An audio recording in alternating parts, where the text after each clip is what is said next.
Eli, this house is my father's dream, I say, my voice steady despite the storm in my heart. You can't just claim it because we're married. My husband's eyes narrow, his charm evaporating like mist in the morning sun. Clara, don't be naive. What's yours is mine now. That's how marriage works. I stand in the grand foyer of my childhood home, surrounded by memories and the echoes of my father's laughter. The polished wood beneath my feet seems to whisper, reminding me of the countless times Dad taught me about integrity and the value of hard work. No, Eli. That's not how this works, I counter, crossing my arms. My father left this estate to me for a reason. It's not just property, it's a legacy. Eli's lips curl into a sneer. A legacy? It's a gold mine, Clara. Do you have any idea what this place is worth? My name is Clara, and I'm about to lose everything I've ever loved to the man I thought I could trust. I take a deep breath, steeling myself against Eli's piercing gaze. Of course I know what it's worth. That's precisely why I can't let you take control. Take control? Eli scoffs, running a hand through his perfectly styled hair. I'm your husband. We're supposed to share everything. Share, yes. Hand over, no. I move towards the grand staircase, my fingers trailing along the intricate banister. This house, this land, it's more than just assets, Eli. It's my history, my future. Eli follows, his footsteps heavy with frustration. Your future? Clara, wake up. We could sell this place and live like royalty. Why cling to some dusty old memories when we could have the world? I spin to face him, anger flaring in my chest. Because those dusty old memories are what made me who I am. This estate isn't just bricks and mortar, it's the embodiment of everything my father stood for. Your father? Eli spits the word like it's poison. Always your father. When are you going to start living for yourself, Clara?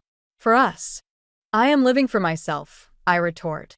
And right now that means protecting what's mine. Eli's face darkens, a storm brewing behind his eyes. What's yours? I thought we were a team, Clara. Or was that just convenient when you needed me?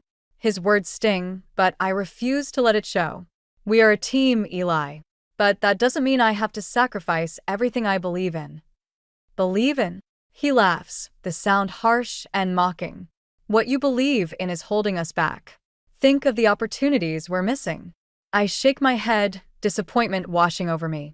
The only opportunity one sees right now is the chance to stand up for what's right. Eli steps closer, his voice dropping to a dangerous whisper. And what if standing up for what's right costs you everything? A chill runs down my spine, but I stand my ground. Then at least I'll know I honored my father's memory. Your father is dead, Clara. Eli snaps. It's time to let go of the past and embrace our future. The words hit me like a physical blow. I stumble back, gripping the banister for support. How dare you? I breathe, shock giving way to fury. How dare you use my grief against me? Eli's expression softens, but his eyes remain cold. I'm not using anything against you, Clara. I'm trying to help you see reason. Reason? I laugh bitterly. There's nothing reasonable about what you're asking. I'm asking you to trust me, Eli pleads, reaching for my hand. I pull away, and hurt flashes across his face. To believe in our partnership. Partnership? I echo. A partnership is built on mutual respect, Eli. Not manipulation. He flinches at the accusation. I'm not manipulating you, Clara. I'm trying to secure our future. Our future. I repeat, the words tasting sour. And what about my past? My heritage? Does that mean nothing to you? Eli's jaw clenches. Of course it means something. But we can't live in the past forever. I'm not living in the past, I argue. I'm honoring it while building something new. Something my father would be proud of. And what about me? Eli demands. Don't you want me to be proud of you too? The question hangs in the air between us, heavy with unspoken tensions. I take a deep breath, searching for the right words. Eli, I begin, my voice softer now. I want us to build a life together that we can both be proud of. But that doesn't mean erasing who I am or where I came from. He shakes his head, frustration etched into every line of his face. I'm not asking you to erase anything, Clara. I'm asking you to evolve. Evolve. I repeat, incredulous. By selling off my family's legacy? By embracing new possibilities, Eli counters. Think of what we could do with that kind of money, Clara. The life we could have. I close my eyes, suddenly weary. The life we have is already beautiful, Eli. Why isn't it enough for you?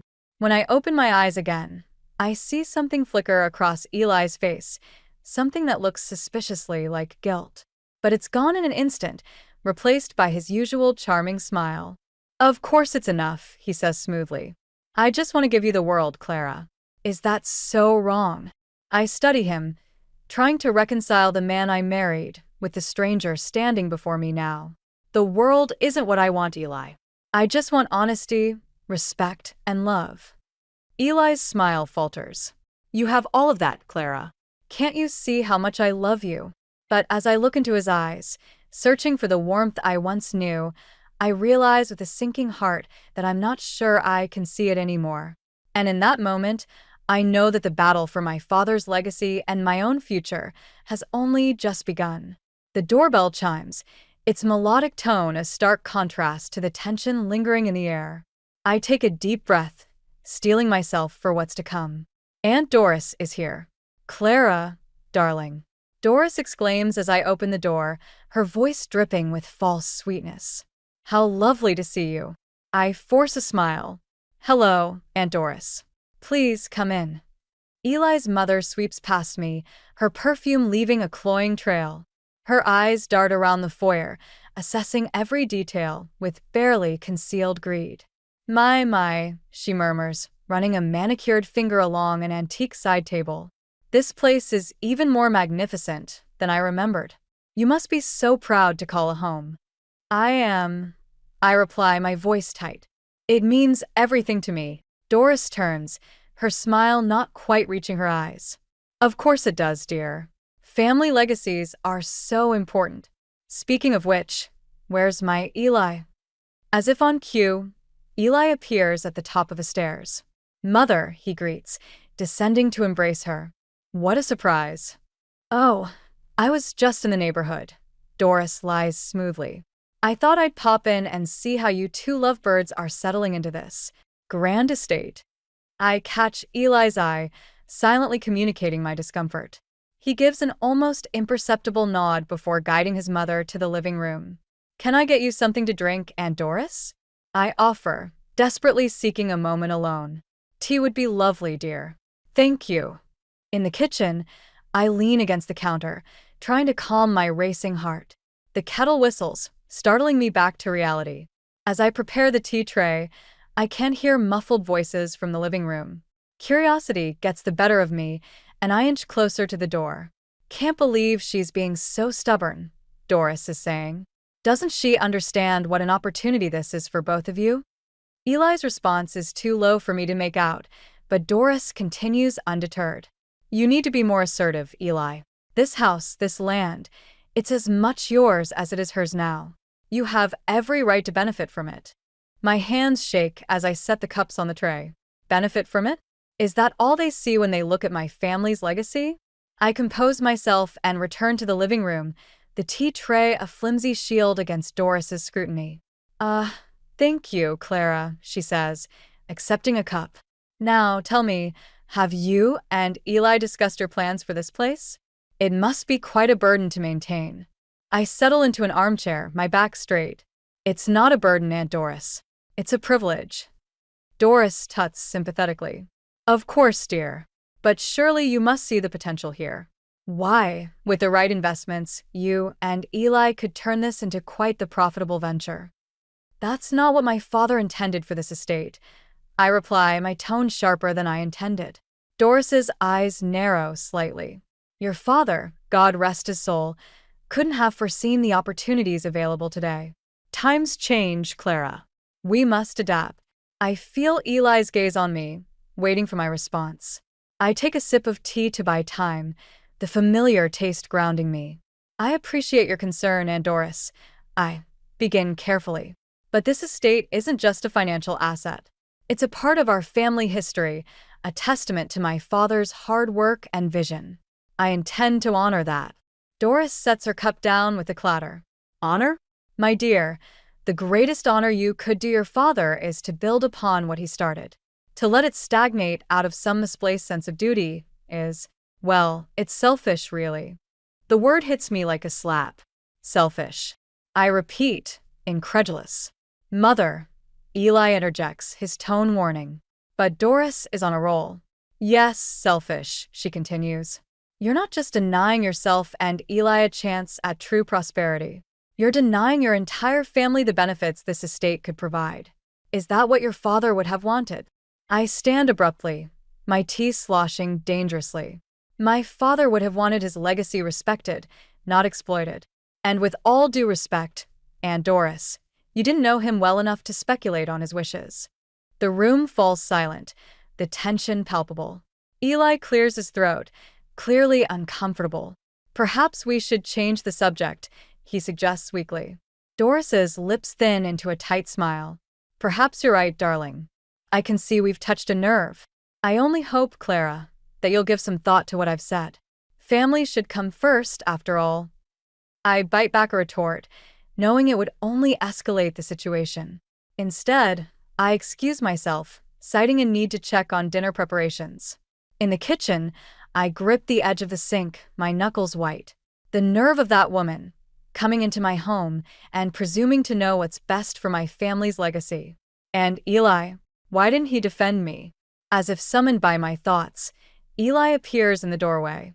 Clara, he begins, his voice low. I'm sorry about my mother. You know how she can be. I turn to face him, my resolve hardening. Do I, Eli? Because lately, I'm not sure I know how anyone in this family can be. He reaches for me, but I step back. Clara, please. Don't let her get to you. She means well. Does she? I challenge. Or does she just want what's best for you, regardless of what it costs me? Eli's expression darkens. That's not fair. We're in this together, remember? I shake my head, suddenly weary. Are we, Eli? Because from where I'm standing, it feels like I'm fighting this battle alone. As I brush past him to return to our guests, I can't shake the feeling that this is just the beginning of a much larger war.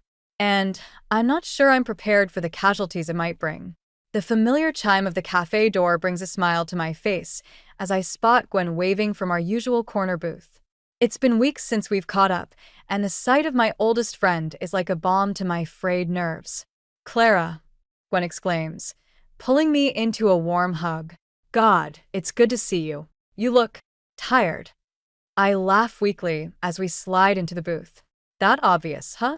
Gwen's eyes narrow with concern. Spill it, sister. What's going on? As the waitress brings our usual orders, a latte for me, chai for Gwen, I find myself pouring out everything. The arguments with Eli and Doris's visit, the mounting pressure to sell the estate. Gwen listens intently, her brow furrowing with each new revelation. Clara, she says finally, reaching across the table to squeeze my hand. You know I love you, so I'm going to be blunt. What the hell are you doing? I blink, taken aback. What do you mean? Gwen leans forward, her voice low and intense. I mean, why are you letting these people walk all over you? The Clara I grew up with would never have stood for this nonsense. Her words hit me like a splash of cold water. I'm not. I'm trying to keep the peace. Keep the peace. Gwen scoffs. At what cost? Your integrity? Your father's legacy? I flinch at the mention of my father, memories flooding back. Gwen's expression softens. Do you remember, she says gently, that summer when old Mr. Granger tried to buy out your dad's orchard?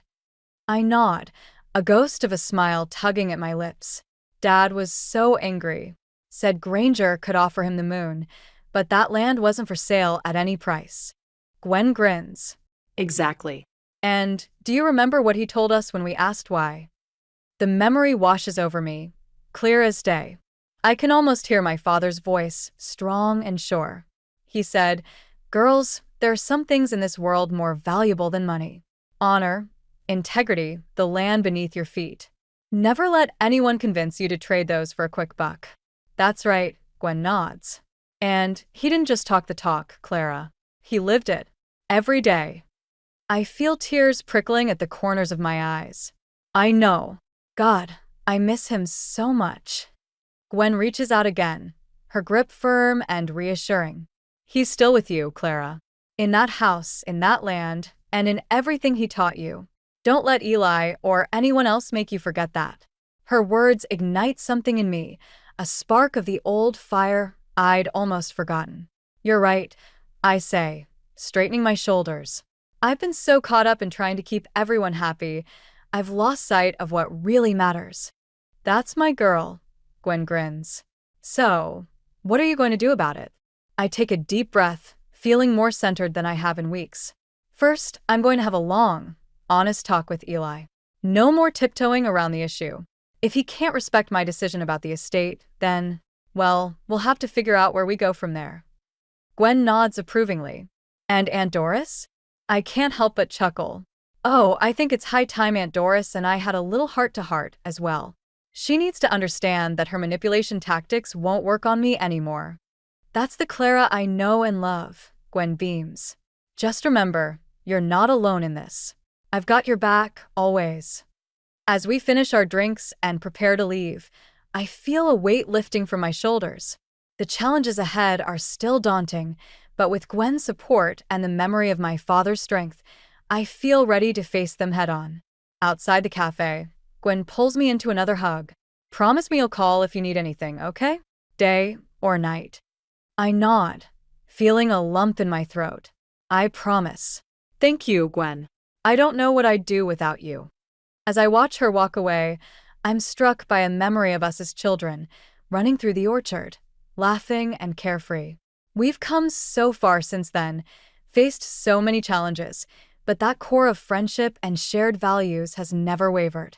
On the drive home, I find myself taking the long route, past the old orchard my father fought so hard to keep. The trees stand tall and proud, a living testament to his vision and determination. I pull over, drawn by an impulse I can't quite name. The scent of apples and earth fills my lungs as I walk between the rows of trees. I close my eyes, letting the familiar sounds and smells wash over me. In that moment, I can almost feel my father's presence, his quiet strength and unwavering integrity. I won't let you down, Dad, I whisper to the wind. I promise. As I drive the final stretch home, my resolve hardens. The estate isn't just a piece of property, it's a symbol of everything my father stood for, everything he taught me to value. And I'll be damned if I let anyone take that away. Pulling into the driveway, I see Eli's car already parked. My heart races, but not with anxiety this time. No, this is the thrill of determination, of knowing I'm about to take a stand. It's time to fight for what's right, for my father's legacy, and for my own future. And this time, I won't back down. The annual family barbecue at the estate was in full swing, the air filled with laughter, the scent of grilled food, and an undercurrent of tension I couldn't shake. I watched from the patio as Eli charmed a group of distant relatives, his easy smile never quite reaching his eyes. Clara, dear. My mother's voice cut through my thoughts. Come help me with the salads, won't you? Grateful for the distraction, I followed her into the kitchen. As we worked side by side, I could feel her concerned gaze. Is everything all right, sweetheart? She asked softly. You seem distracted. I forced a smile. I'm fine, Mom. Just a lot on my mind. She nodded, unconvinced. You know you can talk to me about anything, right? Your father, and I always wanted this place to be a source of joy for you, not stress. The mention of Dad sent a pang through my heart. I know, Mom. I'm trying to honor that, I really am. Before she could press further, Cousin Ben burst into the kitchen, his face flushed with excitement and probably a bit too much fear. Clara, there you are, he exclaimed. You won't believe what I just heard. I exchanged a wary glance with my mother. Ben had always been a bit of a loose cannon, prone to gossip and exaggeration. What is it, Ben? I asked, bracing myself. He leaned in conspiratorially. I was talking to old Mister. Jameson, the real estate guy. He says this place could be worth a fortune. Like millions. I felt the blood drain from my face. Ben, that's not. But he was already barreling on. Can you imagine? With that kind of money, you and Eli could do anything. Travel the world, start a business, buy a yacht. Ben, my mother interjected sharply. That's quite enough. The value of this estate is a private family matter. But the damage was done. Through the kitchen window, I could see Eli's head snap up, his eyes locking onto mine with an intensity that made my stomach churn. I'm sorry, Ben mumbled, finally sensing the tension. I just thought it was exciting news. I forced a tight smile. It's okay, Ben. Just maybe keep that information to yourself from now on, all right? As Ben shuffled out, looking chastened, I turned to my mother.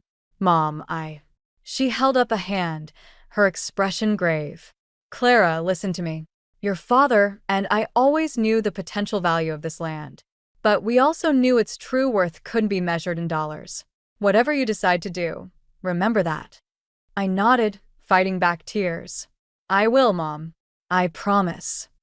The rest of the afternoon passed in a blur. I could feel Eli's eyes on me constantly, his charm dialed up to 11 as he worked the crowd. I did my best to avoid him, making small talk with relatives and trying to ignore the growing knot of dread in my stomach. As the sun began to set and guests started to leave, I found myself cornered by Eli near the old oak tree where my father used to hang our swing. So, he said, his voice low and intense. Millions, huh? I steeled myself, meeting his gaze. It's just speculation, Eli. And even if it's true, it doesn't change anything. His eyes flashed with something dangerous. Doesn't change anything? Clara, do you hear yourself? This could be our ticket to the life we've always dreamed of. The life you've dreamed of, maybe, I shot back. This estate is already my dream, Eli. It's my home, my heritage. I won't sell it off for any price. Eli's charming facade cracked, revealing a glimpse of the anger simmering beneath. You're being selfish, Clara. Think of what we could do with that kind of money. Selfish. I repeated, incredulous. For wanting to honor my father's legacy? For valuing something beyond its price tag? He grabbed my arm, his grip tight. Your father is gone, Clara. It's time to think about our future. I wrenched away from him, my voice shaking with fury. Our future? The only future I see right now is one where you care more about money than about me or my family's wishes. A twig snapped nearby, and we both turned to see Cousin Ben standing there, his eyes wide with shock. I'm sorry, he stammered. I didn't mean to interrupt. I'll just. As he hurried away, I could feel the weight of what had just happened settling over me. The secret was out, and with it, any pretense of harmony in my marriage. Eli's expression hardened. This isn't over, Clara. We need to talk about this rationally, without all this emotional baggage clouding your judgment. I watched him stalk away, my heart pounding. In that moment, I realized that the battle for my father's legacy and my own future had just escalated beyond anything I'd imagined. As the last of the guests departed, I found myself standing alone on the porch, looking out over the land that had been in my family for generations. The weight of responsibility pressed down on me, but with it came a surge of determination. I pulled out my phone, my fingers hovering over Gwen's number. I needed an ally, someone who understood what this place meant to me. As I hit dial, I took a deep breath, steeling myself for the fight ahead. Whatever came next, I knew one thing for certain. I would not let my father's dream die without a fight. The true value of this estate couldn't be measured in dollars, and it was time for Eli and everyone else to understand that once and for all. The tension in the house was palpable, a living thing that seemed to pulse through the walls. I sat at the kitchen table, a cup of untouched coffee growing cold before me, as I listened to Eli's footsteps pacing in his study upstairs. It had been 3 days since the family barbecue, 3 days of stilted conversations and loaded silences. I knew Eli was planning something. I could see it in the furtive glances he cast my way, in the hushed phone calls that abruptly ended when I entered a room. A soft knock at the back door startled me from my thoughts.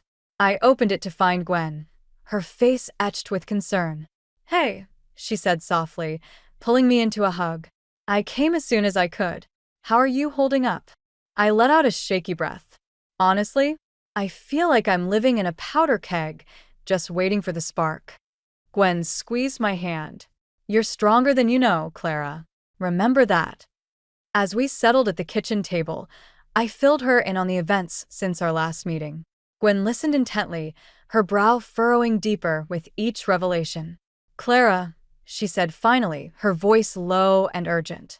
"You need to be prepared. Eli's not going to let this go easily." Before I could respond, Eli's voice rang out from the doorway. "Well, isn't this cozy?" I turned to see him leaning against the frame, his charm dialed up to 11 but his eyes cold and calculating. "Eli," I started, but he cut me off with a wave of his hand. "No need for explanations, darling. I'm glad you have your friend here for support. You're going to need it." With that cryptic statement, he strode into the room, dropping a thick manila envelope on the table between us. "What's this?" I asked, my heart racing. Eli's smile didn't reach his eyes. "Just some paperwork I think you'll find interesting. Why don't you take a look?" With trembling hands, I opened the envelope. Inside were legal documents, property assessments, and a proposal for dividing the estate's assets. "Eli," I breathed, shock giving way to anger. "What have you done?" He shrugged, the picture of nonchalance. "Nothing yet, Clara. But I think it's time we had a serious discussion about our future. Our shared future." Gwen stood abruptly, her chair scraping against the floor. "I think I should go." "No," I said, gripping her arm. "Please stay." Eli's eyes narrowed. "This is between my wife and me. Your wife," I spat, finding my voice, "is telling you that Gwen stays. Now explain yourself, Eli. What is all this?" He sighed dramatically, as if I were a child failing to grasp a simple concept. "It's an opportunity, Clara. A chance for us to secure our future, to build something truly remarkable. By selling off my family's legacy?" I countered, my voice rising. "By betraying everything my father worked for?" Eli's facade cracked, revealing a glimpse of the frustration beneath. "Your father is gone, Clara. How long are you going to let a dead man's wishes dictate our lives?" The words hit me like a physical blow. I recoiled, tears stinging my eyes. "How dare you?" I whispered. Gwen stepped forward, her voice sharp. "I think you should leave, Eli." Now. For a moment, I thought he might argue, but then he straightened, smoothing his expression back into that practiced charm. "Of course," he said smoothly. "I'll give you some time to look over the documents. But, Clara, we will need to discuss this. Soon." As the door closed behind him, I collapsed into my chair, my whole body shaking. Gwen knelt beside me, her hand on my arm. "Clara, listen to me. You don't have to do anything you don't want to do. This is your legacy, your decision." I nodded, trying to steady my breathing. "I know. But, Eli, I never thought he'd go this far."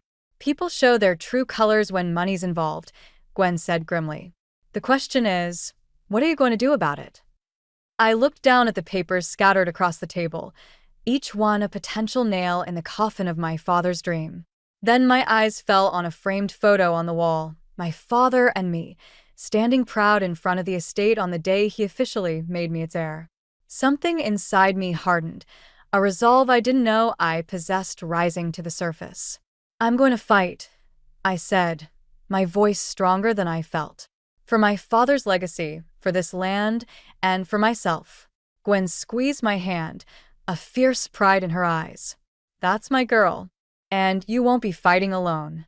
As we began to pore over the documents, formulating a plan, I felt a strange mix of dread and determination. The battle lines had been drawn, and there was no going back. But with Gwen by my side and my father's memory to guide me, I knew I had a chance. Whatever Eli had planned, whatever manipulations he had up his sleeve, I would face them head-on. This estate wasn't just property, it was my heritage, my home, and my future. And I would defend it with everything I had. The sun was setting outside, casting long shadows across the kitchen. As Gwen and I worked, I could almost feel my father's presence, his quiet strength bolstering my resolve. The road ahead would be difficult, fraught with emotional and legal battles. But in that moment, I knew with absolute certainty that I was on the right path. Let Eli bring his lawyers and his schemes. I had something far more powerful on my side: the truth and the unshakable conviction that some things were worth fighting for, no matter the cost. The morning sun filtered through the study windows, casting long shadows across the room. I stood before my father's old desk, a fortress of documents and legal papers spread before me. My hands trembled slightly as I picked up the final piece of evidence, the original deed to the estate, my name clearly listed as the sole inheritor. A soft knock at the door broke my concentration. "Clara," my mother's voice called. "He's here." I took a deep breath, steeling myself. "Send him in, Mom." Eli strode into the room, his usual charm replaced by a barely concealed agitation. "Clara, darling, I hope you've had time to consider my proposal. I really think—" "Sit down, Eli," I interrupted, my voice steadier than I felt. "We need to talk." His eyes narrowed as he took in the papers on the desk. "What's all this?" "Evidence," I said simply. "Proof that this estate, every inch of it, belongs solely to me." Eli's facade cracked, a flicker of panic crossing his face before he regained his composure. "Now, Clara, let's not be hasty. We're married. What's yours is mine, remember?" "That's not how it works, Eli," I countered, sliding the deed across the desk. "My father made sure of that. This estate was left to me and me alone." Eli's charm evaporated entirely, replaced by a cold fury I'd never seen before. "You can't do this to me, Clara. I've invested years in this marriage, in this family. I deserve a piece of the pie." "Invested?" I repeated, incredulous. "Is that what you call it? Manipulating me, pressuring me to sell my heritage?" He stood abruptly, looming over the desk. "Don't be naive. This isn't about heritage or legacy. It's about money, pure and simple. And I want what's owed to me." "Owed to you?" I shot back, standing my ground. "You're not owed anything, Eli. This estate was never yours to claim." Eli's hand slammed down on the desk, scattering papers. "Damn it, Clara. Do you have any idea what I've given up for you? The opportunities I've passed on, thinking we'd cash in on this gold mine?" The truth of his words hit me like a physical blow. "So, that's all this was to you? A long con?" "Don't be so dramatic," he sneered. "I loved you, Clara. I still do. But love doesn't pay the bills or secure our future." I shook my head, a strange calm settling over me. No, Eli. "You never loved me. You loved the idea of what I could give you." His expression darkened. "You ungrateful little—" "That's enough." My mother's voice cut through the tension like a knife. She stood in the doorway, her eyes blazing with a fury I'd never seen before. "I think you should leave now, Eli." Eli's gaze darted between us, calculating. "This isn't over, Clara. You can't just cut me out." "Actually, I can," I said, my voice steady. "And I will. My lawyer will be in touch about the divorce proceedings." "Divorce?" Eli sputtered. "You can't be serious." "I've never been more serious in my life," I replied. "Now, please leave my house." For a moment, I thought he might argue further. But something in my expression must have convinced him of my resolve. With a final, venomous glare, he stormed out of the study. As the front door slammed shut, I felt my knees give way. My mother was at my side in an instant, her arms wrapping around me. "Oh, sweetheart," she murmured. "I'm so proud of you." I clung to her, tears finally spilling over. "I can't believe I was so blind, Mom. How did I not see who he really was?" She stroked my hair, her voice gentle. "Love can make fools of us all, Clara. But you saw the truth when it mattered most. Your father would be so proud." At the mention of Dad, a fresh wave of emotion washed over me. "I miss him so much, Mom. I wish he was here." "He is here, darling," she said, gesturing to the room around us. "In every board and beam of this house, in every acre of this land. And in you, Clara." You're so much like him, strong, principled, and brave. I wiped my eyes, drawing strength from her words. What do I do now, Mom? She smiled, a fierce pride in her eyes. Now, my dear, we fight. Eli won't give up easily, but neither will we. This estate is your birthright, and we'll defend it with everything we have. As we began to gather the scattered papers, a plan forming between us, I felt a shift inside me. The fear and doubt that had plagued me for so long were giving way to a steely determination. Eli had shown his true colors, and in doing so, he'd awakened something in me, a strength I'd forgotten I possessed. This confrontation wasn't the end. It was just the beginning of a battle for my father's legacy and my own future. Looking out over the estate grounds, bathed in the warm afternoon light, I made a silent vow. I would honor my father's memory, protect this land, and build a future that would make him proud. Eli and his greed were no match for the power of family, integrity, and love. The road ahead would be challenging, fraught with legal battles and emotional turmoil. But for the first time in years, I felt truly alive, ready to face whatever came my way. This was my home, my heritage, and my fight, and I intended to win. The tension in the air was palpable as I stood in the living room, facing Eli. Outside, rain lashed against the windows, mirroring the storm brewing between us. We'd been locked in a bitter legal battle for weeks, but tonight, something felt different. The facade was crumbling. Why are you doing this, Clara? Eli's voice was raw, stripped of its usual charm. Why can't you see that I'm trying to secure our future? I shook my head, a sad smile playing on my lips. Our future? Or yours, Eli? His eyes flashed dangerously. What's that supposed to mean? It means I'm done pretending, I said, my voice steady despite the trembling in my hands. I want the truth, Eli. All of it. No more games, no more manipulation. For a moment, I thought he might maintain the charade. But then something in him seemed to break. He sank onto the couch, his head in his hands. You want the truth? He said, his voice muffled. The truth is, I never thought I'd be good enough for you, Clara. For this life. I blinked, taken aback by the sudden vulnerability. What are you talking about? Eli looked up, his eyes red-rimmed. Look at this place, Clara. Look at your family's legacy. I'm just a guy from the wrong side of the tracks who got lucky enough to marry you. I thought if I could prove my worth, if I could turn this estate into something even greater, maybe I'd finally belong. The revelation hit me like a physical blow. Eli, I know, he cut me off. You never made me feel less than. But I did.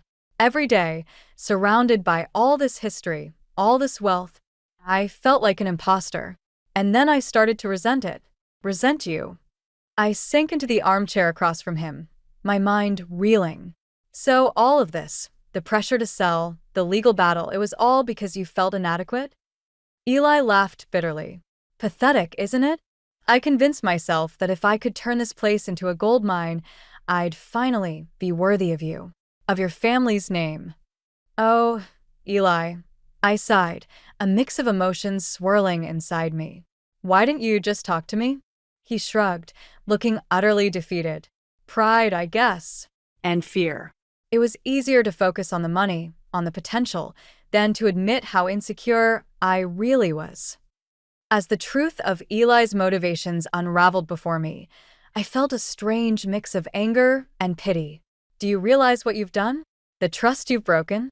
Eli nodded, unable to meet my eyes. I do now. I got so caught up in proving myself that I lost sight of everything that really mattered. I became the very thing I was afraid of being, unworthy of you. The admission hung heavy in the air between us. Outside, the storm raged on, but inside, a different kind of tempest was calming. I'm sorry, Clara, Eli said softly, for everything. I know it doesn't change anything, but I need you to know that. I stood, walking to the window. My reflection stared back at me, overlaid on the rain-streaked glass. In that moment, I saw not just myself, but echoes of my father, his strength, his integrity. You're right, I said finally, turning back to Eli. It doesn't change what's happened. but it does change where we go from here. Eli looked up, a glimmer of hope in his eyes. What do you mean? I took a deep breath, steeling myself for what needed to be said. I mean that I understand now. I understand why you did what you did. But understanding doesn't erase the hurt, the betrayal. Clara, please. I held up a hand, silencing him. Let me finish, Eli. You're right about one thing. You are unworthy. Not because of where you come from or what you own, but because of the choices you've made. The man I married would never have resorted to manipulation and greed, no matter how insecure he felt. Eli's shoulders sagged, the last vestiges of his defenses crumbling. So, this is it then? We're really over? I nodded, feeling a strange sense of calm wash over me. Yes, Eli, we're over. But it's not because you're not good enough for this estate or my family's name. It's because you forgot what really matters: trust, integrity, love. Those are the things my father valued above all else, the legacy he truly left me. As the words left my mouth, I felt a weight lifting from my shoulders. The path ahead was clear now, free from the shadows of doubt and manipulation. What will you do? Eli asked, his voice small. I smiled, thinking of the conversations I'd had with my mother, with Gwen. I'm going to honor my father's memory, not by clinging to the past, but by building something new, something that serves the community, that makes a real difference. Eli nodded, a flicker of the man I'd once loved showing through. He would be proud of you, Clara. I hope you know that. I do, I said softly. And I hope one day you'll find a way to be proud of yourself, Eli, without needing to prove anything to anyone. As Eli gathered his things to leave, the storm outside began to subside. A ray of sunlight broke through the clouds, illuminating the room. It felt like a sign, a promise of brighter days ahead. Watching Eli's car disappear down the driveway, I felt a complex mix of emotions: sadness for what was lost, anger at the deception, but also a profound sense of liberation. The battle was over, but a new chapter was just beginning. I turned back to the house, my legacy, with renewed purpose. It was time to stop fighting the past and start building the future. A future my father would be proud of, and one I could face with my head held high. The sun rose over the estate, its warm light spilling across the newly renovated community center. I stood on the porch, coffee in hand, marveling at how much had changed in just a few short months. Ready for the big day? My mother's voice startled me from my reverie. I turned, smiling. As ready as I'll ever be. Today was the grand opening of the Lyle Thompson Community Center, named in honor of my father. What was once a symbol of personal wealth had been transformed into a beacon of hope for the entire town. As we walked through the building, making last-minute preparations, I couldn't help but feel a swell of pride. The library, filled with books from Dad's personal collection. The art studio, where local artists could teach and create. The garden, where we'd grow fresh produce for those in need. Your father would be so proud, Clara, Mom said, squeezing my hand. I nodded, feeling a lump in my throat. I hope so. The sound of car doors slamming drew our attention. Through the window, I saw Gwen arriving with a group of volunteers. And behind them, a familiar figure that made my heart skip a beat. Eli. I hadn't seen him since our last confrontation, since the day he'd finally admitted the truth about his motivations. Part of me had hoped he wouldn't show up today, but another part knew this moment of reckoning was necessary. Do you want me to ask him to leave? Mom asked, her voice tight with concern. I shook my head. No, it's okay. I need to do this. Taking a deep breath, I stepped outside to greet the arrivals. Gwen rushed forward, enveloping me in a hug. This place looks amazing, Clara, she gushed. I can't believe how much you've accomplished. I smiled, grateful for her unwavering support. I couldn't have done it without you. As the volunteers filed inside, Eli approached cautiously. He looked different, humbler somehow, the sharp edges of his ambition softened. Clara, he said softly, I hope it's okay that I came. I wanted to see what you've created here. I studied him for a moment, searching for any hint of his old manipulative charm. but all I saw was genuine regret and admiration. "It's okay, Eli," I replied. "I'm glad you're here. This is what I was trying to explain to you all along. This is my father's true legacy." Eli nodded, his eyes taking in the transformed estate. "I see that now. Clara, I'm sorry. for everything. You've done something incredible here, something I never could have imagined." His words, so different from the greedy demands of months past, touched something in me. Not forgiveness, exactly, but understanding. Thank you, Eli, I said. "I hope you find your own way to make a difference in the world." As he walked away, I felt a chapter of my life closing. But the day was just beginning, and there was work to be done. The grand opening was a whirlwind of activity. Families poured in, exploring the new facilities with wonder and excitement. Children laughed in the playground, seniors gathered in the community room, and teenagers marveled at the state-of-the-art computer lab. As I moved through the crowds, greeting neighbors and answering questions, I caught glimpses of the impact we were already making. A single mother signing up for free childcare so she could attend night classes. An unemployed factory worker learning about job training programs. A lonely widower finding companionship in a book club. This was what Dad had always dreamed of, a place where the community could come together, where everyone had a chance to grow and thrive. As the day wound down, I found myself back on the porch, watching the sunset paint the sky in brilliant hues. Gwen joined me, handing me a glass of champagne. "To new beginnings," she toasted. I clinked my glass against hers. "And to honoring the past." We stood in comfortable silence, reflecting on the journey that had brought us here. The battles fought, the truths uncovered, the strength found in adversity. "You know," Gwen said softly, "I saw Eli earlier. He was volunteering in the food pantry, if you can believe it." I raised an eyebrow, surprised. "Really?" She nodded. "People can change, Clara. Sometimes they just need to see a better way." Her words settled over me, bringing a sense of peace I hadn't realized I was missing. The anger and hurt I'd carried for so long began to dissipate, replaced by a quiet resolve to keep moving forward. As the last of the visitors left, I walked through the quiet halls of the community center. Each room held the promise of lives changed, of a community united. In the library, I paused before a portrait of my father, his kind eyes seeming to twinkle with approval. "We did it, Dad," I whispered. "We turned your dream into something even greater." Outside, the estate grounds stretched out before me, no longer a symbol of personal wealth, but a shared treasure for all to enjoy. The setting sun cast long shadows across the land, but for the first time in months, I felt only light within me. This was my legacy now, not just preserving what my father had built, but expanding on it, using it to lift up others.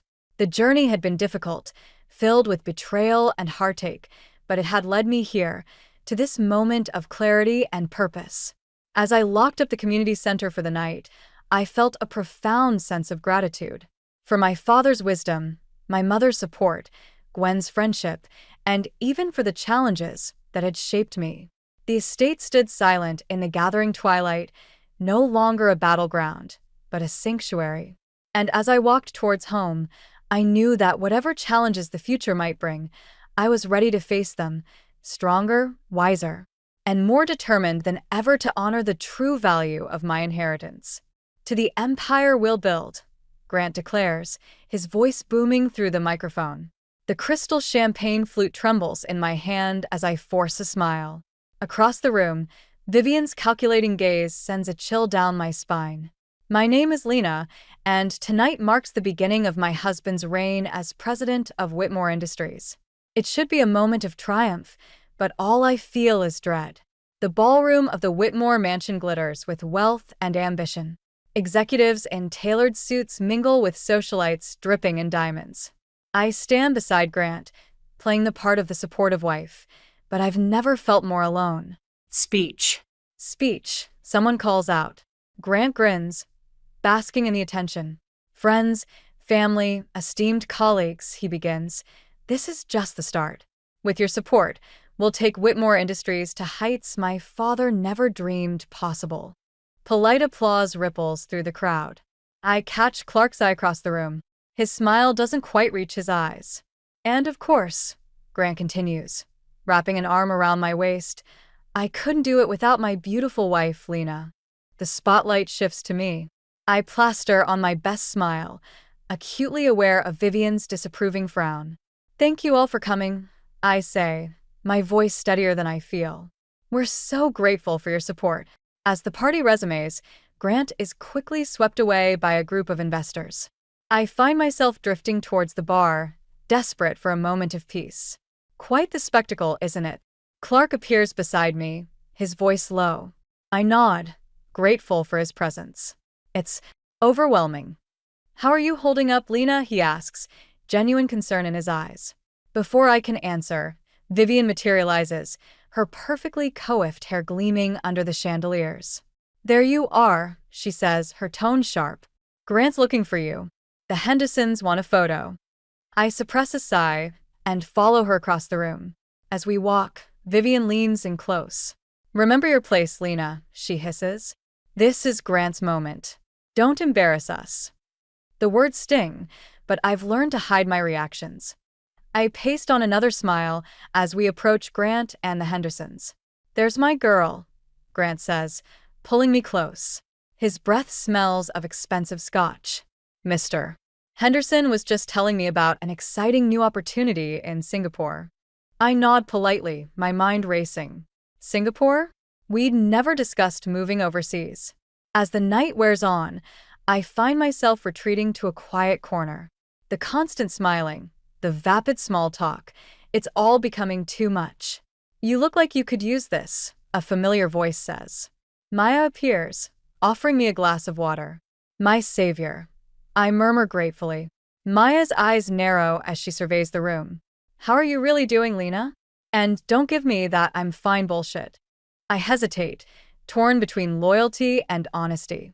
It's complicated. I finally admit. Grant's different lately, more distant. And Vivian is still a nightmare? Maya finishes. I can't help but laugh. You could say that.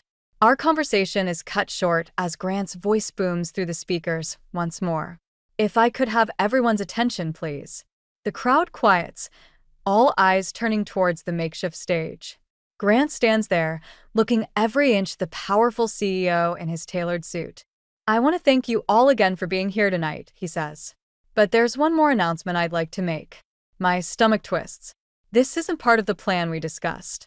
As we embark on this new chapter for Whitmore Industries, we need to streamline our operations, Grant continues. Which is why I've decided to bring in some fresh blood to our executive team. Murmurs ripple through the crowd. I catch sight of Vivian, her face glowing with pride. Please join me in welcoming our new Chief Operating Officer, Grant says, gesturing towards the wings. Tessa Monroe. A statuesque blonde glides onto the stage, her red dress clinging to every curve. She beams at the crowd, then turns to plant a kiss on Grant's cheek. The room erupts in applause, but I barely hear it over the roaring in my ears. I've never seen this woman before in my life. As Tessa begins to speak, I feel Maya's hand on my arm. Lena, she whispers, are you okay? I shake my head, unable to form words. Across the room, I lock eyes with Vivian. Her triumphant smirk tells me everything I need to know. This isn't just a new chapter for Whitmore Industries. It's the beginning of the end of my marriage. As the party continues around me, one thought crystallizes in my mind. I will not go down without a fight. The harsh fluorescent lights of the Whitmore Industries office buzz overhead as I pore over the latest financial reports. It's been 2 weeks since Grant's promotion party, and the cracks in our relationship are widening by the day. Lena, did you finish those projections? Grant's voice crackles through the intercom, impatient and distant. I suppress a sigh. Almost done. I'll bring them in 5 minutes. Make it 3, he snaps before cutting the connection. As I gather the papers, my eyes catch on a photo on my desk, Grant and me on our honeymoon, carefree and in love. It feels like a lifetime ago. I knock on Grant's office door, steeling myself for another tense interaction. Come in, he barks. I enter to find Grant hunched over his computer, barely glancing up as I approach. "Here are the projections you asked for," I say, placing the folder on his desk. He grunts in acknowledgement, still not meeting my eyes. "What about the Henderson account? Any progress there?" "I've scheduled a meeting for next week. They seem interested in expanding their investment." Grant finally looks up, a flash of approval in his eyes. "Good. That's good work, Lena." For a moment, I see a glimmer of the man I married. But it's gone in an instant as his phone buzzes. He snatches it up, a small smile playing on his lips as he reads the message. "That'll be all." He dismisses me with a wave of his hand. As I turn to leave, a slip of paper falls from the folder.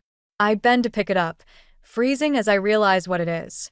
A receipt for a diamond necklace from Tiffany's. A necklace I've never seen. "What's this?" I ask, my voice barely above a whisper. Grant's head snaps up, his eyes widening as he sees the receipt in my hand. "It's nothing," he says quickly. "Just a business expense." "A $50,000 business expense."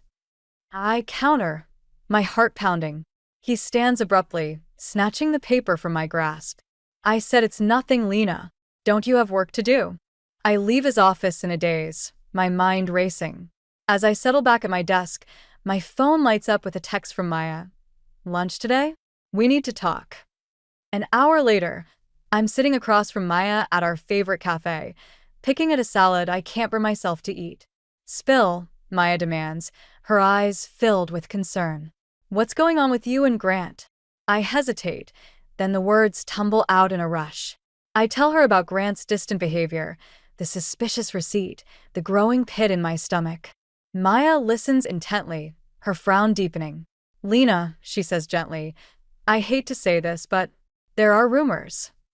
My heart sinks. "What kind of rumors?" She takes a deep breath. "People have seen Grant with another woman. Multiple times. Always very close."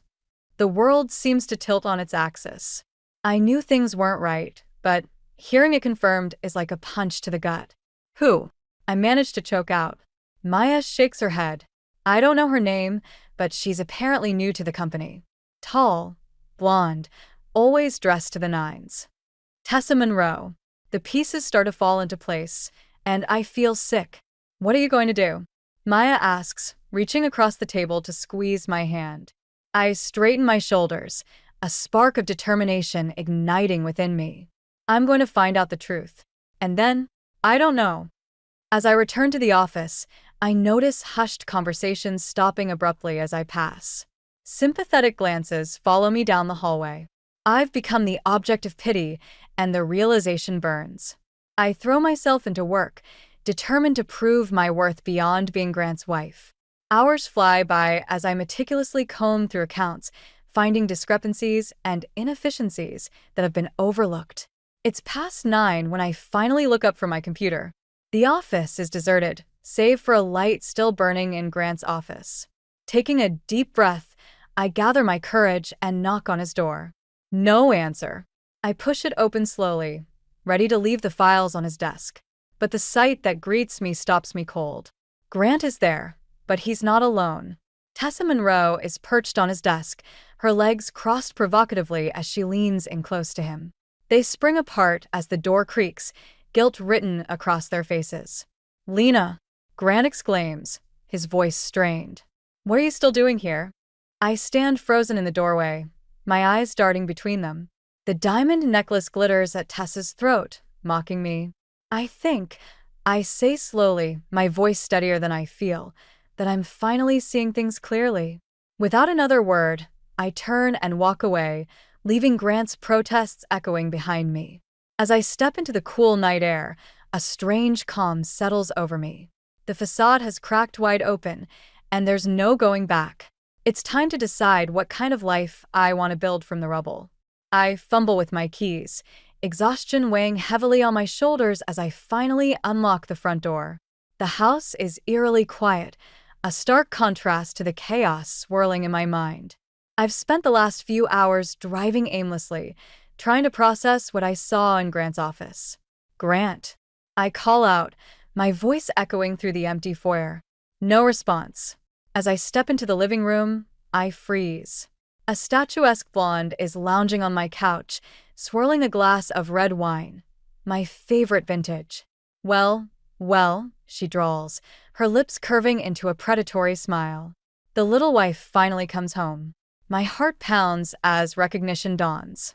Tessa Monroe, I say, my voice barely above a whisper. She stands, smoothing down her designer dress. In the flesh. I was beginning to think you'd never show up. What are you doing in my house? I demand, finding my voice. Tessa laughs, a tinkling sound that grates on my nerves. Oh, honey, I think we both know this isn't really your house anymore. I clench my fists, fighting to maintain composure. Where's Grant? Out, she says dismissively. Damage control, I'm sure. Your little scene at the office caused quite a stir. Anger flares within me. My scene? You're the one who what? Tessa interrupts, her eyes glittering dangerously. Who saw an opportunity and took it. Face it, Lena. You were holding Grant back. He needs a partner who can keep up with his ambitions. And you think that's you? I scoff. She shrugs, the diamond necklace, my necklace, catching the light. I know it's me. Grant and we understand each other. We're building an empire together. The words hit me like a physical blow, echoing Grant's toast from that fateful party. I open my mouth to retort, but the sound of the front door opening cuts me off. Lena? Grant's voice calls out, tinged with panic. Are you here? We need to talk. He stops short as he enters the living room, his eyes darting between Tessa and me. What's going on here? He asks, his face pale. Tessa slinks over to him, wrapping an arm around his waist. Just getting acquainted with the soon-to-be ex-Mrs. Whitmore, she purrs. I watch as Grant flinches, guilt flashing across his face. But he doesn't push Tessa away. Lena, I can explain, he starts, but I cut him off with a bitter laugh. Explain what, Grant? How you've been lying to me, cheating on me, making a fool of me in front of everyone we know. He takes a step towards me, hands outstretched. It's not like that. Things just happened. I never meant to hurt you. Save it, I snap. I don't want to hear your excuses. The tension in the room is palpable, crackling like electricity. But before anyone can say another word, the front door swings open once again. Grant? Lena? Is everything all right? Vivian's imperious voice rings out. I saw both your cars outside. And she stops abruptly as she takes in the scene before her. For a moment, shock registers on her face. Then, to my utter disbelief, she composes herself and turns to Tessa with a warm smile. Tessa, darling, she coos, embracing the other woman. I didn't expect to see you here. I feel like I've stepped into some bizarre alternate reality. You've got to be kidding me, I mutter. Vivian turns to me, her eyes cold. Lena, dear, I think it's time we had a frank discussion about the future of this family. The future of this family? I repeat incredulously. You can't be serious. I'm always serious when it comes to the Whitmore legacy, Vivian says firmly. Grant needs a partner who can support his vision, who understands the demands of his position. And you think that's her? I gesture towards Tessa, who's watching the exchange with barely concealed glee. Vivian sighs, as if explaining something to a child. Tessa has connections, ambition. She can open doors that you simply can't, Lena. I turn to Grant, searching his face for any sign of the man I married. And you? Is this what you want? He at least has the decency to look ashamed. Lena, I'm sorry. But maybe my mother has a point. The company needs. The company? I interrupt, my voice rising. What about our marriage? What about the vows we made? Sometimes sacrifices must be made for the greater good. Vivian interjects smoothly. I'm sure we can come to some sort of arrangement, a generous settlement, perhaps? The realization hits me like a tidal wave. They've planned this. All of them. I'm being neatly excised from the Whitmore family, like a tumor to be removed. Get out, I say quietly. Excuse me? Vivian bristles. I said, get out. I shout, surprising even myself with the force of my words. All of you. This is still my house, and I want you out. Now. For a moment, no one moves. Then Grant nods, taking Tessa's arm. "Come on," he murmurs. "We should go." As they file out, Vivian pauses at the door. "Think carefully about your next move, Lena," she warns. "Don't do anything rash." The door closes behind them, leaving me alone in the sudden silence. I sink to the floor, my legs no longer able to support me. Tears threaten to fall, but I blink them back furiously. No. I won't give them the satisfaction of breaking me. As the shock begins to fade, a new emotion takes its place: determination. They think they can push me aside? They have no idea who they're dealing with. This isn't the end. It's just the beginning. The Whitmore mansion looms before me, its grandeur now feeling more like a prison than a home. I take a deep breath, steeling myself for the family dinner ahead. It's been a week since the confrontation with Tessa and Vivian, and Grant's pathetic attempts at reconciliation have fallen on deaf ears. As I enter, the tension is palpable. Clark greets me with a warm hug, his eyes conveying silent support. Vivian's smile is brittle as she air kisses my cheek, her perfume cloying and suffocating. "Lena, darling," she trills. "So glad you could make it. We have much to discuss." Grant emerges from his study, looking haggard. "Lena," he says, reaching for my hand. I sidestep his touch, moving towards the dining room. "Let's just get this over with," I mutter. The meal is a masterclass in passive aggression. Vivian dominates the conversation, prattling on about company successes and social engagements. I push food around my plate, my appetite long gone. "Oh, Lena," Vivian says suddenly, her tone saccharine. "I forgot to mention, the Hendersons' charity gala is next month. I've taken the liberty of declining your invitation. I'm sure you understand, given the circumstances." The fork clatters from my hand. "Excuse me?" Vivian sighs dramatically. "Well, dear, it would be awkward, wouldn't it? Especially since Tessa will be attending as Grant's +1. I turn to Grant, fury building. Is this true? He at least has the decency to look uncomfortable. "Lena, it's not personal. It's just business. Tessa has connections that could really benefit the company." "Not personal?" I laugh bitterly. "You're parading your mistress around at events I've attended for years, and it's not personal?" "Now, Lena," Vivian interjects, "there's no need for hysterics. We're all adults here. Sometimes sacrifices must be made for the greater good of the family." "The greater good?" I stand abruptly, my chair scraping against the floor. "And what exactly is my place in this greater good, Vivian?" "To sit quietly at home while my husband flaunts his affair in public." Grant rises, his face flushed. "That's enough, Lena. You're embarrassing yourself." "I'm embarrassing myself?" My voice rises, years of pent-up frustration finally boiling over. "You're the one who threw away our marriage for a cheap fling." "Tessa is not a cheap fling," Grant shouts back. "She understands me, supports my ambitions. When was the last time you did that?" The room falls silent, the weight of his words hanging in the air. I feel as if I've been slapped. "I have supported you every step of the way," I say quietly, my voice shaking with anger. "I've been your wife, your secretary, your accountant. I've sacrificed my own dreams for yours. And this is how you repay me." Vivian clears her throat. "Perhaps it's time we discuss a more permanent arrangement. A divorce settlement that's fair to all parties." I whirl on her. "Fair? You want to talk about fair? How about the fact that I've dedicated years of my life to this family, only to be tossed aside like yesterday's garbage?" Now.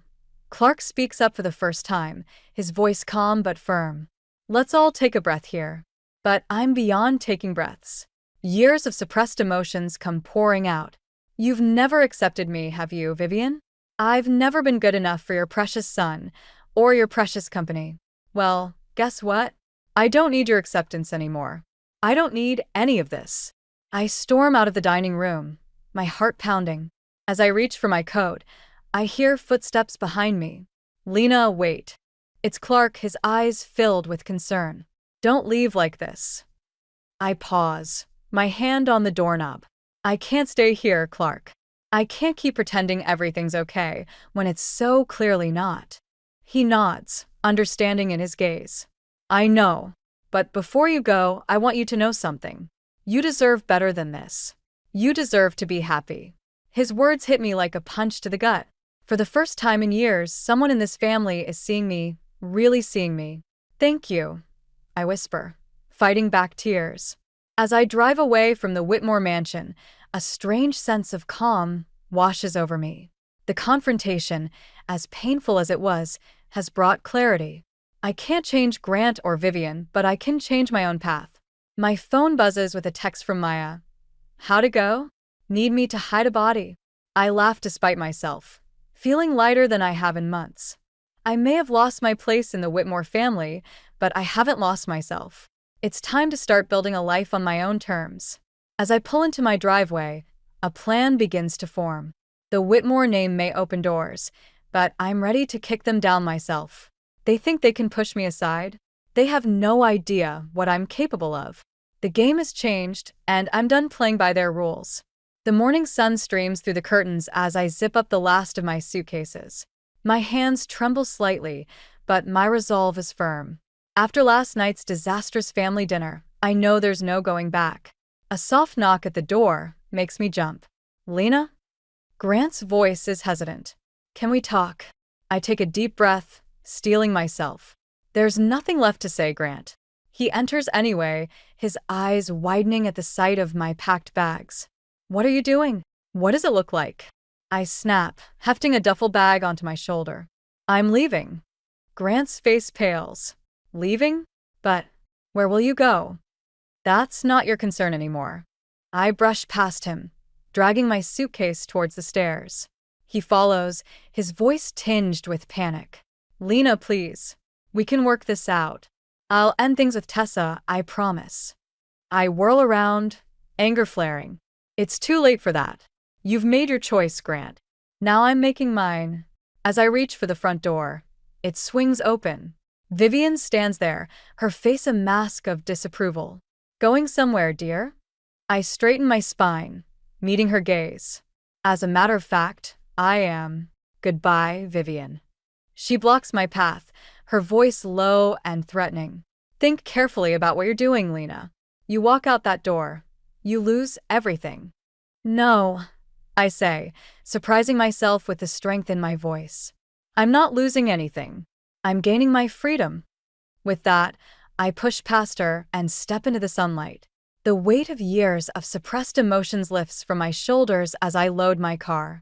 I don't look back as I drive away, leaving behind the gilded cage of the Whitmore estate. An hour later, I'm sitting in Maya's cozy apartment, a steaming mug of tea in my hands. She listens intently as I recount the events of the past few days.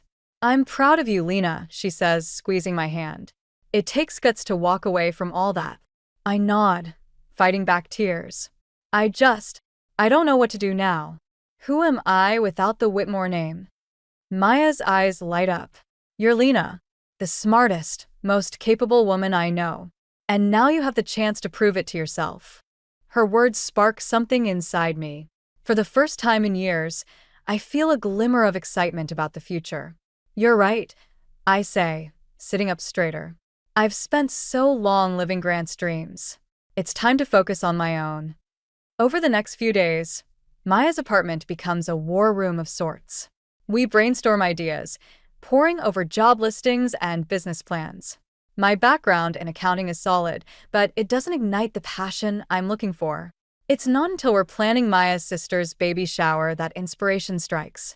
As I coordinate vendors, design invitations, and manage the budget, I realize I'm in my element. Maya, I say, excitement bubbling up. I think I've found it. Found what? My calling. Event planning.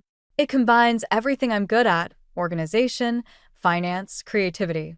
And I already have connections in the industry from all those Whitmore galas. Maya grins. It's perfect. You'd be amazing at it. The next few weeks are a whirlwind of activity. I pour myself into research, taking online courses, and reaching out to industry contacts. To my surprise, many are eager to work with me, impressed by my skills and reputation. As I'm sketching out a business plan one evening, my phone buzzes with a text from Clark. Heard the news. Proud of you, kiddo. Let me know if you need anything. His support brings tears to my eyes. At least one member of the Whitmore family still believes in me. The day I receive my first client booking is a milestone. It's a small corporate event, nothing like the lavish galas I'm used to, but it's mine. As I hang up the phone, a sense of accomplishment washes over me. I did it, I whisper to myself. I'm really doing this. That night, as Maya and I celebrate with a bottle of wine, my phone rings. It's Grant. My hand hovers over the screen, tempted to ignore it, but something compels me to answer. Lena, his voice is strained. I heard about your new business. Congratulations. Thank you, I say cautiously. There's a long pause. I miss you, he finally says. The company, it's not the same without you. Maybe we could. No, Grant. I interrupt, my voice firm. I'm building something of my own now. Something that doesn't depend on the Whitmore name or your approval. As I end the call, I feel a surge of pride. The road ahead won't be easy, but for the first time in years, I'm excited about the journey. Maya raises her glass in a toast. To new beginnings, she says. I clink my glass against hers, a genuine smile spreading across my face. To new beginnings, I echo. And to the woman I'm becoming. The headline on my phone screen makes me pause mid-sip of my morning coffee. Whitmore Industries stock plummets amid leadership concerns. I can't help but feel a twinge of satisfaction mixed with concern. Looks like your ex is having a rough time, Maya comments, peering over my shoulder. I nod, scrolling through the article. Grant's always been ambitious, but he's in over his head. And Tessa, she's not exactly known for her business acumen. As if on cue, my phone buzzes with a text from Clark. Things are getting messy here. Grant's making rash decisions. Vivian's on the warpath. Be careful. I frown, a knot forming in my stomach. Despite everything, I can't help but worry about the company I dedicated years of my life to. You okay? Maya asks, sensing my unease. I shake it off, forcing a smile. I'm fine. I've got my own problems to focus on, like making sure this charity event goes off without a hitch. The next few days are a whirlwind of activity as I throw myself into planning the annual Children's Hospital Gala. It's my first major event since starting my business, and I'm determined to prove myself. As I'm coordinating with vendors, my phone rings. It's an unknown number. Lena Whitmore speaking. I answer professionally. Lena, it's me. Grant's voice is strained. I need your help. I freeze, caught off guard. Grant? What's going on? He sighs heavily. The company's in trouble. We're hemorrhaging money. Investors are pulling out. I don't know what to do. Part of me wants to hang up, to tell him it's not my problem anymore. But I can't ignore the years we spent building this company together. What about Tessa? I ask, unable to keep the bitterness from my voice. Isn't she your partner now? Grant's laugh is hollow. Tessa's idea of crisis management is to throw money at the problem. She's making things worse. I pinch the bridge of my nose, conflicted. I'm sorry, Grant, but I can't just drop everything and come running back. I have my own business now, my own responsibilities. I understand, he says, his voice small. I miss your insight, your steadiness. I've made a mess of things, Lena. The call ends, leaving me with a mix of emotions. I push them aside, focusing on the task at hand. The gala is tomorrow, and I have no time for distractions. The night of the event arrives, and I'm a bundle of nerves. As guests begin to arrive, I scan the room, making sure everything is perfect. The decor is elegant, the music is just right, and the silent auction items are displayed prominently. Lena, a familiar voice calls out. I turn to see Clark approaching, a warm smile on his face. Clark. I didn't expect to see you here, I say, genuinely pleased. He chuckles. Wouldn't miss it. You've done an incredible job. As we chat, I notice a commotion near the entrance. My heart sinks as I see Grant stumbling in, Tessa on his arm. They're both clearly intoxicated. Oh no, I mutter. Clark follows my gaze, his expression darkening. I'll handle this, he says, moving towards them. But it's too late. Grant spots me and lurches forward. Lena, he calls out, too loudly. There you are. Always the perfect hostess, aren't you? Tessa giggles, her eyes glassy. Oh look, it's the ex-wife. How quaint. I plaster on a smile, acutely aware of the curious glances from nearby guests.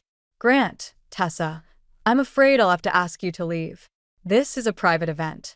Grant's face contorts with anger. Leave? You can't make me leave. Do you know who I am?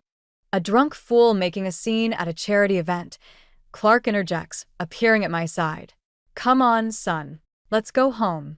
As Clark leads him away, I struggle to maintain my composure. The event coordinator in me takes over, smoothing ruffled feathers and redirecting attention to the silent auction. Despite the hiccup, the gala is a resounding success. As the last guests depart, I finally allow myself to breathe. You did it, Lena, Maya says, hugging me tightly. This was amazing. I smile, exhausted but exhilarated. Thanks, Maya. I couldn't have done it without you. As we're cleaning up, my phone buzzes with a text. It's from Mrs. Henderson, one of the city's most prominent socialites. Brilliant event, Lena. I'd love to discuss you planning my annual summer soiree. My heart soars.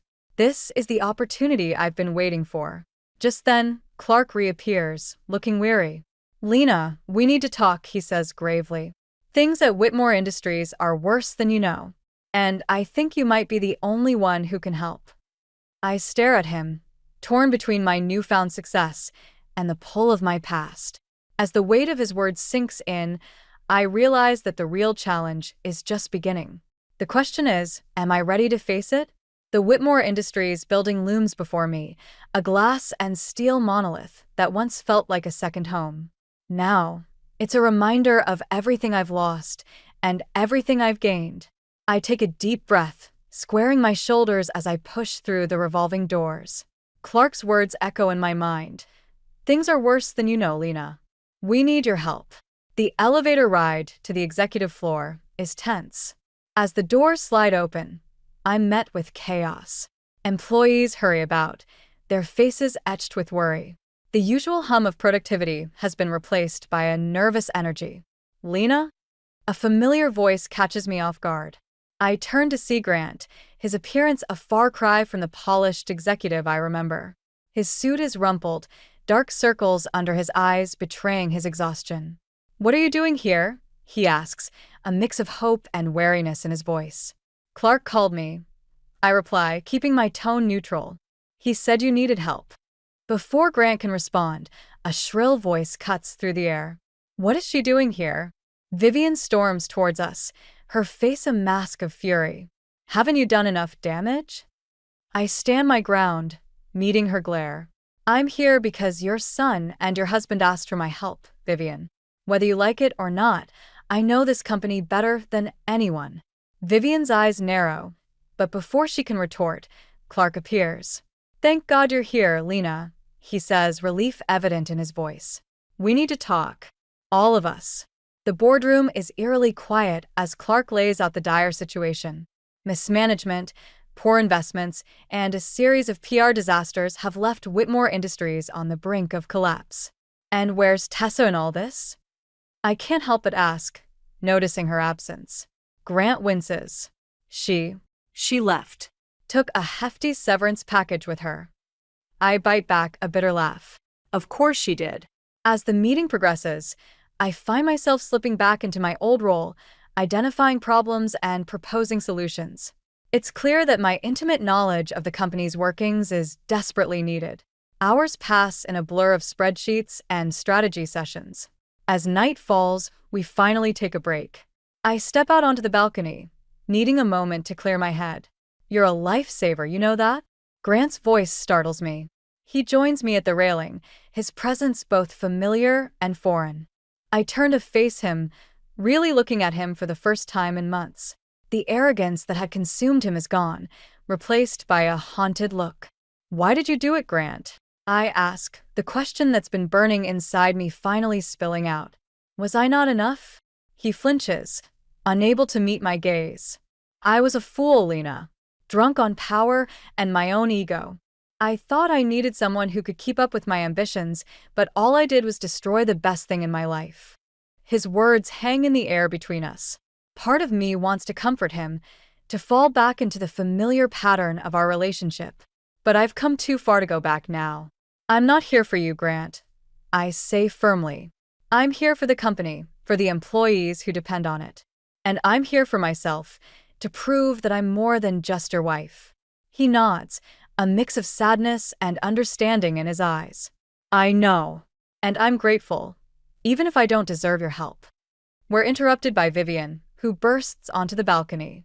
What's going on here? She demands, her eyes darting between us suspiciously. Nothing that concerns you, Mother, Grant says wearily. Vivian's face contorts with rage. This is all your fault, she hisses at me. You've turned my son against me, poisoned this company with your influence. I've had enough. Years of pent-up frustration and anger finally boil over. No, Vivian, I snap. You did this. Your manipulation, your constant undermining, your refusal to see anyone but yourself as worthy. You're the poison here. The silence that follows is deafening. Vivian staggers back, as if physically struck. For the first time, I see fear in her eyes. Grant steps between us. She's right, Mother, he says quietly. It's time for things to change. As Vivian storms off, I feel a weight lift from my shoulders. I turn to Grant, my decision clear. I'll help save the company, I tell him. But after that, I'm done. I have my own path to follow now. He nods, a mixture of regret and respect in his eyes. I understand. And Lena? Thank you. As I walk back into the boardroom, ready to face the challenges ahead, I feel a sense of purpose I haven't experienced in years. The road won't be easy, but for the first time in a long time, I'm excited about the future, a future I'm building on my own terms. The real work is just beginning, but so is my new life. And I'm ready for both. The buzz of excitement fills the air as I make my final rounds, ensuring every detail is perfect for the grand opening of Lena Whitmore Events. The venue, a renovated warehouse, sparkles with elegant decorations and soft lighting. It's a far cry from the opulent Whitmore galas, but it's mine, and that makes it more beautiful than any crystal chandelier. Maya appears at my side, beaming. Lena, this is incredible. I can't believe how far you've come in just a few months. I squeeze her hand, grateful for her unwavering support. I couldn't have done it without you. As guests begin to arrive, I'm overwhelmed by the turnout. Former colleagues, new clients, and even a few familiar faces from my Whitmore days fill the space. Each congratulation, each word of praise, feels like a validation of my journey. Quite the accomplishment, kiddo, a familiar voice says. I turn to see Clark, his eyes twinkling with pride. Clark, I'm so glad you could make it, I say, embracing him warmly. He looks around, clearly impressed. You've built something special here, Lena. I always knew you had it in you. As we chat, I notice a commotion near the entrance. My heart skips a beat as I see Grant walk in, looking uncertain and out of place. Our eyes meet across the room, and for a moment, I'm transported back to that first party when everything began to unravel. But this time, I'm not the insecure wife standing in his shadow. I'm Lena Whitmore, successful businesswoman and master of my own destiny. Grant makes his way over, fidgeting with his tie. Lena, this is amazing. Congratulations. Thank you, Grant, I reply, surprised by the genuine warmth in my voice. How are things at Whitmore Industries? He nods, a hint of his old confidence returning. Better, thanks to your help. We're not out of the woods yet, but we're getting there. An awkward silence falls between us, years of history hanging in the air. Finally, Grant speaks again, his voice low. I was a fool, Lena. I threw away the best thing in my life because I was too blind to see what I had. I take a deep breath, feeling the last remnants of anger and hurt begin to fade. We both made mistakes, Grant, but I'm grateful for where they led me. He smiles sadly. You deserve all of this, Lena. I'm happy for you, truly. As Grant moves away to mingle, I feel a sense of closure wash over me. The past no longer has a hold on me. I'm free to embrace my future fully. The evening progresses in a whirlwind of introductions, toasts, and potential business discussions. As I circulate, I overhear snippets of conversation that make my heart swell with pride. Did you hear? She single-handedly saved Whitmore Industries. I heard the governor wants her to plan the annual charity ball. She's the one who organized that incredible children's hospital gala. As the night winds down, I find a quiet moment to slip outside. The cool air is a welcome relief after the bustling energy inside. I look up at the stars, marveling at how much has changed in such a short time. There you are, Maya says, joining me. Hiding from your own party? I laugh, just taking a moment to breathe it all in. She links her arm through mine. So, how does it feel to be the toast of a town? I consider her question, searching for the right words. It feels Right. like I've finally found my place in the world. Maya nods, understanding in her eyes. You know, when you first showed up at my door that night, I was worried. But look at you now. You're unstoppable, Lena Whitmore. Tears prick at my eyes, but they're tears of joy and gratitude. Thank you, Maya. For everything. As we head back inside, I'm struck by a sudden realization. The Empire Grant toasted to all those months ago wasn't meant to be his at all. It was mine, waiting for me to claim it. The party begins to wind down, guests departing with warm wishes and promises of future collaborations. As the last few stragglers make their way out, I find myself alone in the center of the room. I close my eyes, savoring the moment. The fear and uncertainty that once plagued me have been replaced by a quiet confidence. I've faced betrayal, heartbreak, and self-doubt, and emerged stronger for it. Opening my eyes, I take in the space around me, the tangible proof of my resilience and determination.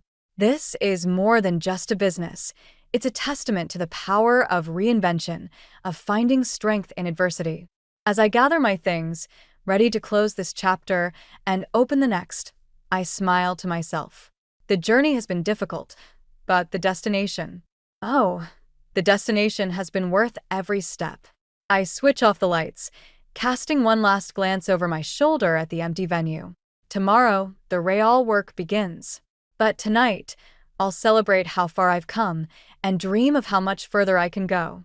Lena Whitmore, event planner extraordinaire, is just getting started. And the future? It's looking brighter than ever.